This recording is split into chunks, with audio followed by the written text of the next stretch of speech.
You a report from Meghalaya, where in a first of its kind in the whole eastern region of India, the Department of Food, Civil Supplies and Consumer Affairs, in partnership with United Nations World Food Programme WFP, launched an automated grain dispensing machine, Anna Purti, at a fair price shop in RR Colony, Rinja, Shillong.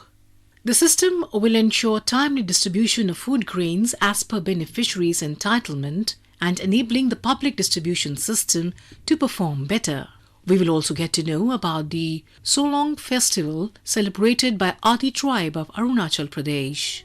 But for now, let's go over to Gangtok, Sikkim, where the festival of Raksha Bandhan bonds with Seema Darshan initiative.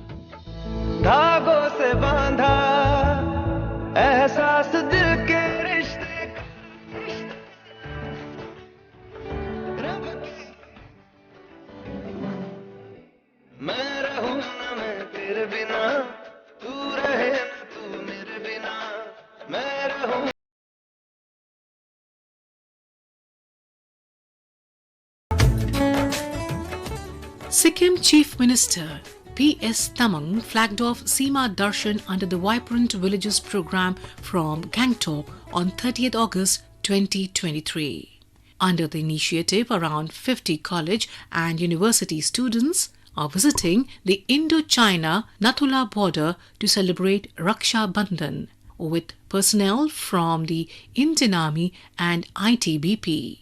The students will also interact with public of Sumongu, which has been identified for development as a vibrant village. Speaking to media persons, Mr. Tamang said, Sikkim will benefit from the development of villages along the state borders with China, Nepal and Bhutan. He also shared Raksha Bandhan greetings. हमारा देश का माननीय प्रधानमंत्री श्री नरेंद्र मोदी जी को मैं बहुत बहुत धन्यवाद देना चाहता हूँ कि उनका एक सोच है कि हमारा अंतिम गांव है उसको पहला गांव बनाने का जो प्रोजेक्ट है भाई बहन विलेज प्रोजेक्ट और भाई बहन विलेज के प्रोजेक्ट का हमारा सिक्किम का भी जो भी चाइना बॉर्डर से सटा हुआ गांव है उनमें पूरा प्रोजेक्ट आएंगे डेवलपमेंट हो जाएंगे ताकि वहाँ का जितना भी नागरिक है ताकि वहाँ से छोड़ के कहीं ना जाए। और इसी प्रोजेक्ट के अंतर्गत हमारा बहुत सिक्किम भी एक ऐसा पार्ट हमारा चाइना बॉर्डर से सटा हुआ है, नेपाल बॉर्डर भी है और हमारा भूटान बॉर्डर भी, हम 3 अंतर्राष्ट्रीय बॉर्डर से घिरा हुआ है। तो हमारा जो भाई बहन विलेज अंतर्गत तो हमारा चाइना बॉर्डर में डेवलपमेंट होगा। इसी हिसाब से मैं माननीय प्रधानमंत्री महोदय और भारत सरकार को मैं धन्यवाद देना चाहता हूँ जो रक्षाबंधन के शुभ अवसर पर मैं सारे सिक्किम वासियों को और विशेष रूप से जो सीमा में तैनात हमारा जवान है उन लोगों को मैं बहुत बहुत धन्यवाद और सिक्किम वासियों की तरफ से और शुभकामनाएं मैं देना चाहता हूँ।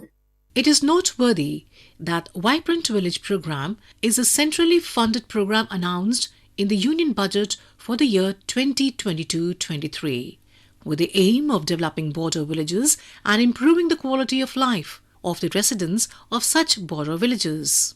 This includes the border areas of Himachal Pradesh, Uttarakhand, Arunachal Pradesh, Sikkim and Ladakh. Under the scheme, 46 vibrant villages of Sikkim are included. Also, the Honorable Governor of Sikkim, Sri Lakshman Prasad Acharya, graced the Bharat Raksha Parv. This event was held recently at the Siliguri Group Center of CRPF as the chief guest. This heartwarming endeavour entails sisters from every corner of India sending Rakis to soldiers stationed at our nation's borders, symbolizing an unbreakable bond of affection and unwavering resolve to safeguard the country. Commending the initiative, the Honourable Governor emphasized its profound impact on soldiers' morale and youth's patriotism. Drawing parallels with the historic Chandrayaan-3 mission, the Honourable Governor described this Raksha Bandhan as a time when India has tied a Rakhi to the metaphorical wrist of Chanda Mama, representing our nation's incredible strides in space exploration.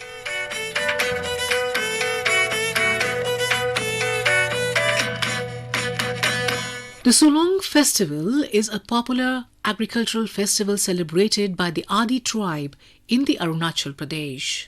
The festival is celebrated at the beginning of September every year, after the sowing of seeds to seek a good harvest and prosperity. A report. The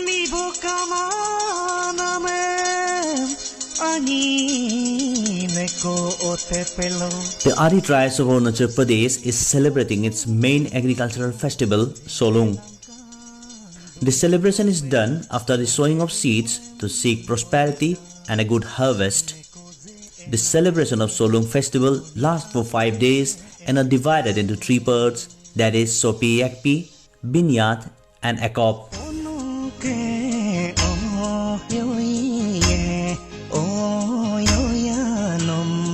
The first part of the festival, known as Sopi Yakpi or Ardo Bado, is the inaugural day during which pigs and mitoons are sacrificed and offered to the gods of domestic animals, Dadi Bote. The second part of the Solung festival is Binyat, where the goddess of food and crops, Kine Nane, is worshipped. Offerings are made by women folks to goddess of crops, Kine Nane, in the fields for protection of crops against epidemics and bestowing of bumper harvest. In the last phase of the festival, Akop, the lead singer, also known as Miri, narrates the story of Abotani or Nibo, the forefather of the Adi tribes. The story describes Nibo's early struggle of existence and his endeavor to overcome the forces of evil. Doing Bote, the god of wisdom and human welfare, and Gumin Soin, the guardian spirit. The narration ends finally with Nibo's establishment of family and social life.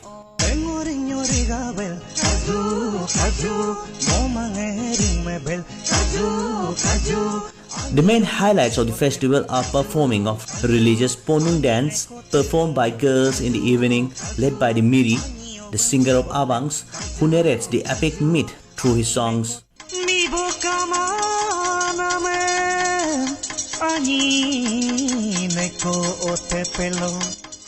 People perform various rituals and make offerings to gods and goddesses during the celebration.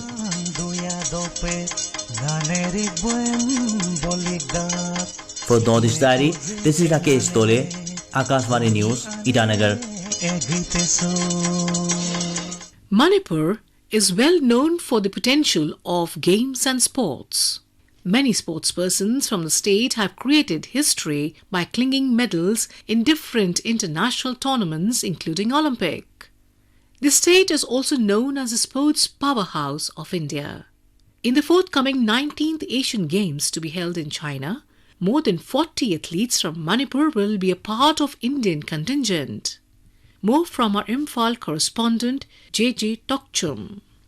The 19th Asian Games 2023 is due to be held in Hangzhou of China from 19th of next month to 8 October. The Ministry of Sports and Youth Affairs had already released the list of 634 athletes, including 314 women athletes as part of the Indian contingent for the Asian Games 2023. More than 40 athletes from Manipur will be representing India in different sporting disciplines in the Games. These disciplines include aquatic, cycling, judo, rowing, weightlifting, wushu, kayaking and canoeing, sepak takraw, football and hockey.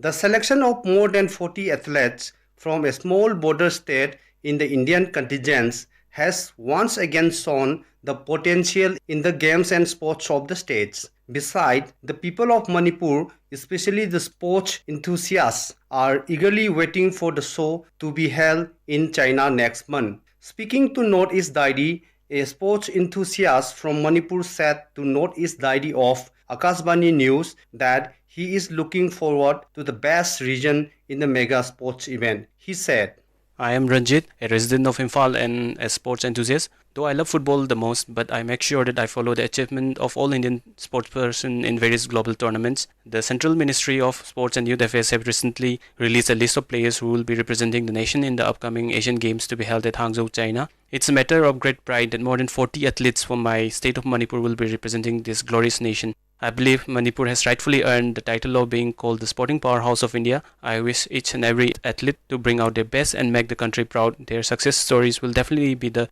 healing touch that this state needs right now. The Olympic medalist Mirabai Chanu from Manipur is taking part in the forthcoming Asian Games in weightlifting category. About the athletes, many coaches and officials from Manipur are said to be a part of the national contingents. JJ Thoksom, Northeast Diary, Akashvani News, Imphal.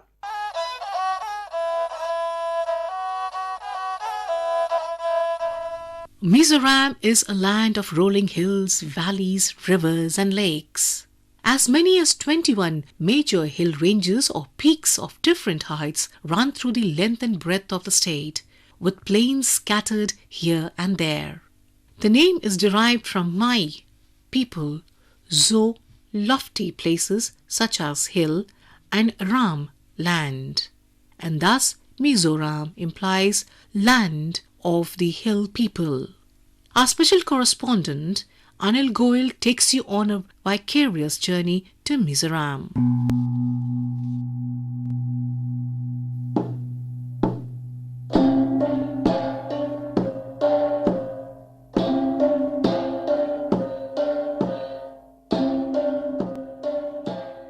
Mizoram is one of the 7 sister states in northeastern India, sharing borders with the states of Tripura, Assam, Manipur, and with the neighboring countries of Bangladesh and Myanmar. Mizoram became the 23rd state of India on 20th February 1987. Its capital is Aizawl. Mizoram has a mild climate, comfortable in summer and never freezing during winter. Mizoram is a land of rolling hills, valleys, rivers and lakes.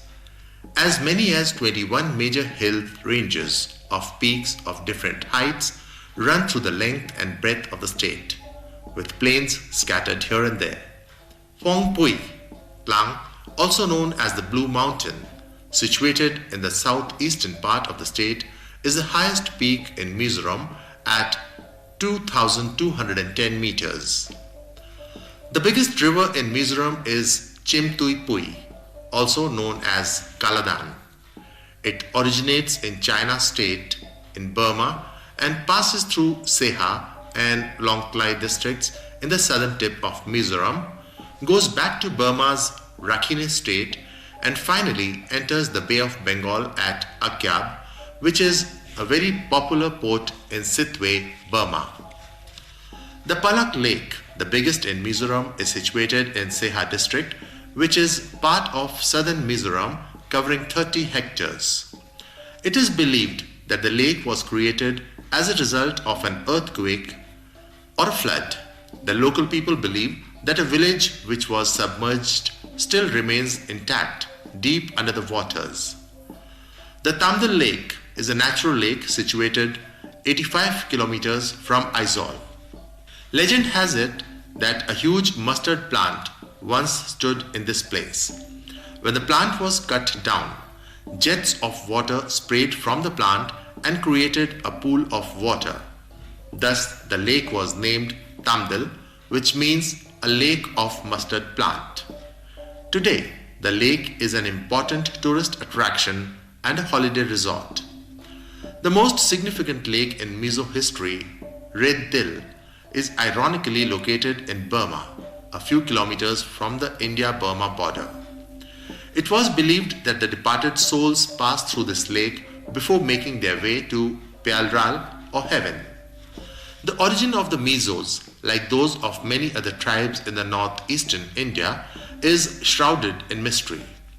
The generally accepted views is that they are of Mongolite descent and were part of a great wave of migration from China and later moved out to India to their present habitat. It is possible that the Mizos came from Singlung or Chenlung San, located on the banks of the Yalung River in China, first settled in the Shan state and moved on in the middle of the 16th century to Kabo Valley, Kamphat, Tahan and the Shin Hills. Mizo traditional tunes are very soft and gentle, with locals claiming that they can be sung the whole night without the slightest fatigue. The guitar is a popular instrument and Mizos enjoy country-style music. Within the church at services, Drums are commonly used, known locally as kwang. They are made from wood and animal hide and are often beaten enough to instigate a trance-like state with worshippers as they dance in a circular fashion. Mizos enjoy singing, and even without musical instruments, they enthusiastically sing together, clapping hands or by using other rhythmic methods. Informal instruments are called chepcher. The early Mizos were close to nature, and music is still an essential part of cultural life. Young Mizos are leaving traditional customs and adopting new ways of life, which are greatly influenced by Western culture. Christmas is probably the biggest festivals, and local communities contribute towards large feasts typically organized by nearby churches. The Mimkut festival is usually celebrated during the months of August and September, after the harvest of maize. Samples of the year's harvests are consecrated to the departed souls of the community. Chapchar Kut is another festival celebrated during March after completion of their most arduous task of Zoom operation, that's jungle clearing. This is the spring festival celebrated with great fervor and gaiety. Paul means straw, hence Paul Kut means a straw harvest festival. It is typically celebrated in December and is another important festival. The most colorful and distinctive dance of the Mizo is called Chero. Long bamboo staves are a feature of this dance, and it is known to many as the bamboo dance. Originally, the dance was performed to wish a safe passage and victorious entry into the abode of the dead for the soul of a mother who had died in childbirth. The dance Chero takes a great skill and alertness. On March 12, 2010, Mizoram also sets Guinness World Records with a 10-minute performance of its famous Chero bamboo dance, featuring 10,736 participants in 671 groups. Qualam was originally a dance performed by honored guests while entering into the village arena where a community feast was held. Qualam is a group dance performed in colorful dress to the tune of gongs and drums. Chelam is the dance done over a round of rice beer in the cool of the evening. The lyrics in the triplets are usually spontaneous compositions recounting their heroic deeds and escapades, and also praising the honored guests present in their midst. The fabric of social life in the Mizo society has undergone tremendous change over the last few years. Previously, the village and the clan formed units of Mizo society. The Mizo code of ethics or dharma focused on tlom gaina, an untranslatable term meaning that it was the obligation of all members of society to be hospitable, kind, unselfish, and helpful to others. The old belief, Patyan, is still used to mean God. Mizos often gather to help in disaster management like landslides or famine. Mizos are a close-knit society with no class distinction and no sexual discrimination. 90% of them are cultivators, and the village functions as a large family. Birth, marriage, and death in the village are important occasions, and the whole village would typically become involved. Mizo is the official language, but English is widely used in Mizoram, being important for education. Mizo women use handloom to make clothing and cloth handicrafts. The local products are even fused with other materials to give them a fashionable and stylish designs. Mizos are fond of colorful hand-woven wraparound skirt called puanche and a matching beautiful top called koche. Mizoram is considered by many as a beautiful place due to its dramatic landscape and pleasant climate. There have been many attempts to increase revenue through tourism, but many potential tourists find the strict ban on alcohol and general lack of amenities to be a hurdle. Foreign tourists are required to obtain an restricted area permit under the special permit before visiting, and this permit has to be taken from the Home Ministry or to be obtained from Indian missions abroad for a limited number of days or direct from Mizoram government authorities within India. Mizoram has an airport, Lengpui Airport, near Aizawl, and this is linked from Kolkata. A 40-minute flight. Inclement weather conditions mean that at certain times the flights are unreliable. This is the colorful state of Mizoram.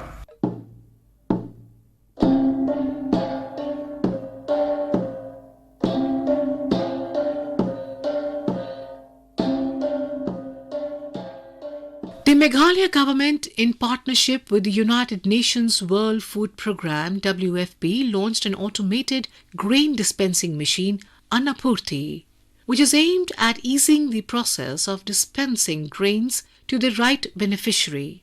A report. The automated system, launched at a fair price shop in Relief and Rehabilitation Colony, Rinja, makes Meghalaya the first state in Northeast to have an automated grain dispensing machine.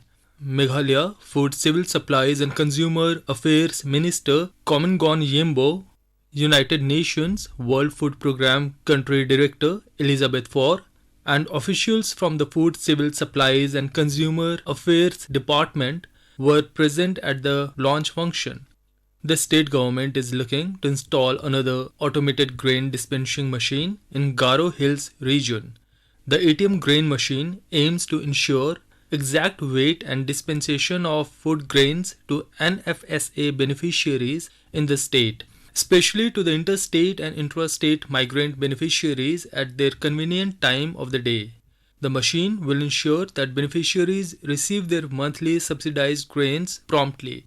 Its precision and reliability prevent losses and ensure individuals receive their entitled portions. Kalyan Bhattacharjee, an associate of the RR Colony Departmental Cooperative Consumers Stores Limited, said, Annapurti machine. It was a project financed by the United Nations World Food Programme. So what this machine does is, let's say the person is entitled to 25 kg of rice. When we weigh, sometimes the mistakes can happen. But what this machine does is, once we feed it up with, like there's a hopper back side, we put up, let's say 5-6 gunny bags of rice or whatever. The machine is loaded with rice, and then when people come to the POS system, the POS system is already existing. They enter their card numbers, we ask them to put their fingerprint. The machine will dispense the exact amount of rice or whatever cereal they're supposed to get to the machine itself. That is Annapurti machine in a very simple nutshell. During emergencies such as natural disasters or humanitarian crises, it can facilitate efficient and timely distribution of food grains to the affected population.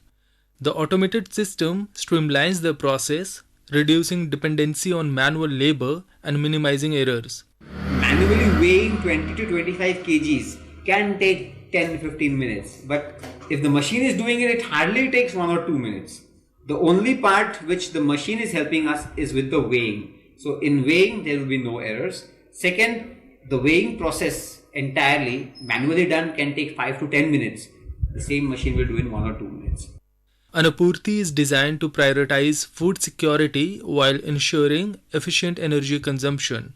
With a consumption rate of only 0.6 watt per hour, it offers an environmentally friendly solution. The machine, with its modular design, allows for flexibility and scalability based on available space. The storage unit and components can be easily assembled and customized to suit different requirements. Annapurti can be integrated with solar panels, inverter batteries and elevators for automatic refilling. This integration enhances sustainability of the system by reducing dependency on conventional energy sources. The government is hoping that this technological intervention will improve the overall delivery mechanism in the public distribution system of the state to ensure maximum benefit for the beneficiaries. This is KG Chapola with Lamfrang Nonspung for Northeast Diary from Akashwani, Shillong.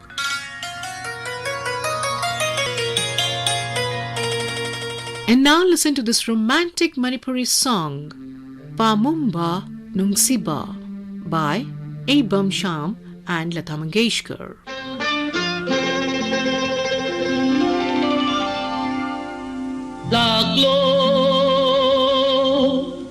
Laglo,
With that, we have come to the end of this edition of Northeast Diary. Do join us next week to hear more stories from this enchanting part of India. Until then, goodbye.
This program was scripted and presented by Lucy G. Chattopadhyay, produced by Vinita Thakur with assistance from Kumar Gaurav.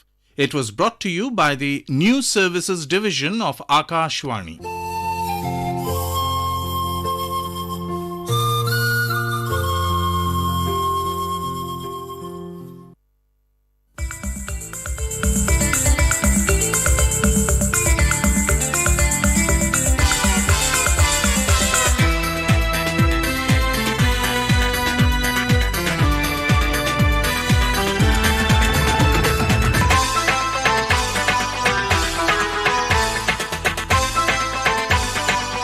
आज की ताजा